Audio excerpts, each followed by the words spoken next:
let's hear a little bit What about Vince? the legend that is Vince Ambrosetti. Yeah, well, it's been quite a journey, gentlemen, hasn't it? It's still a journey. Oh, You've got my. 3 minutes. Okay. All right. You have more than 3 minutes. I was going to be Okay. a Catholic priest. So they sent me off to study, and some of my studies were at the Vatican in Rome.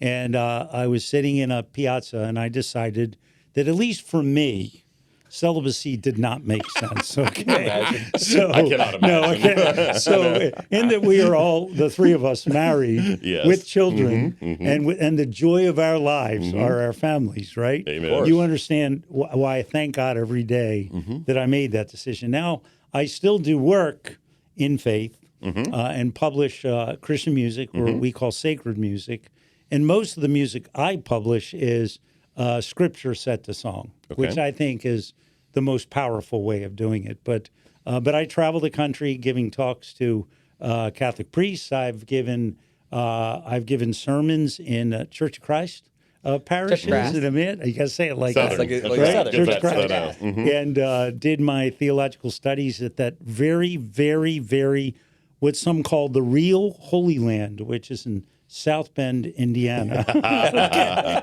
And I may have one of my lead engineers is a Notre Dame grad as well. That's So wonderful. There you go. Mechanical. Well, I just want to tell you, I feel like the most blessed man in the world. I have my family of Elijah, 9 years old, Jacob, 7, and Zachary, 7. Aren't I'm a you twin. a little older to have Well, little? it is He's so, 30. yes. He's 36. Yeah, okay. Listen, That's why. No, Just did you ever see that movie Brad Pitt did where he ages backwards? yeah. Okay. I The think it was Curious called- Case of Benjamin Button. That's it. You got it. So You you're got it. 13? Yeah, so yeah, I think I'm really at I'm really at age like 20 right now, headed backwards. Okay. So Well, you act it. thank you. Or more like 12. Thank you. I appreciate that. Yeah, my boys remind me all the time, so it's a fun thing. But I would say to you that I feel very blessed to be able to have friends like you two that I admire a great deal for your commitment to just doing superb work for people. But I want one more, All right. Vince. What else? There's something I remember where about did you sing for about some... events. It's some thing that was you got bumped by someone. What was the By story? somebody? What You was were, that? I You're think gonna she had sing something to do it. with Lady Diana or Yes. something. Oh, okay. All right. Well, I'll make this really quick. No, you won't. Okay. I studied at Notre Dame with, among other people, the Archbishop of Canterbury. And when Princess Diana tragically died, he phoned me from London, and he asked if I'd be interested in singing at her funeral. And my response to that was, well, of course. Yes. He said, well, I'll call you tomorrow. Now, bear in mind, he had a lot of my recordings, so he was familiar with my work, right? So, and a number of my recordings are backed by the London Philharmonic, so I had a place in London anyway, right? But as it turns out, he called me the next day. He said, Vince, I am so embarrassed. I said, well, it's okay, Archbishop. He said, well, I'm going to have to withdraw the invitation. I said, well, okay. Do you mind me asking why? He said, well, the royal family has invited Sir Elton John to sing at the funeral. I said, but you need to know that I lost in the past Grammys to Elton John.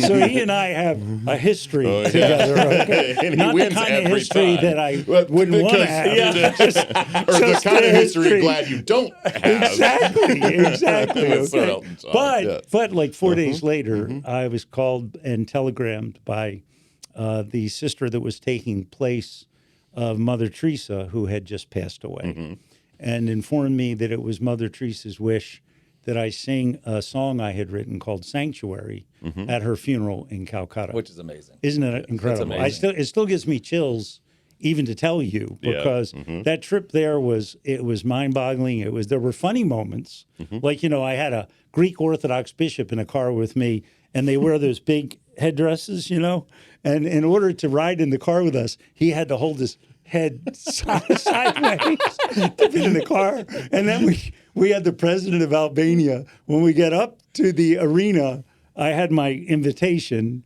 and they asked the bishop for his invitation, or the president of Albania. And then they asked the bishop for his invitation. And I was about 4 feet away at this point.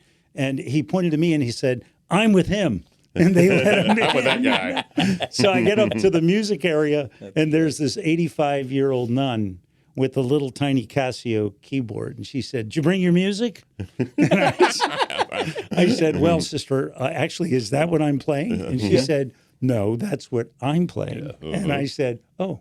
I said, "I tell you what, I think I'm going to sing without a keyboard. Is that okay?" We're just gonna go a cappella on you this know, one. that's right. Yeah. Which is what I did. Yeah. But what an great. experience it was, really, that's really awesome. amazing. So, yes, I couldn't let that story not go untold. So Thank you. sorry, but that's okay. there you go. But listen, now we're here to talk about you.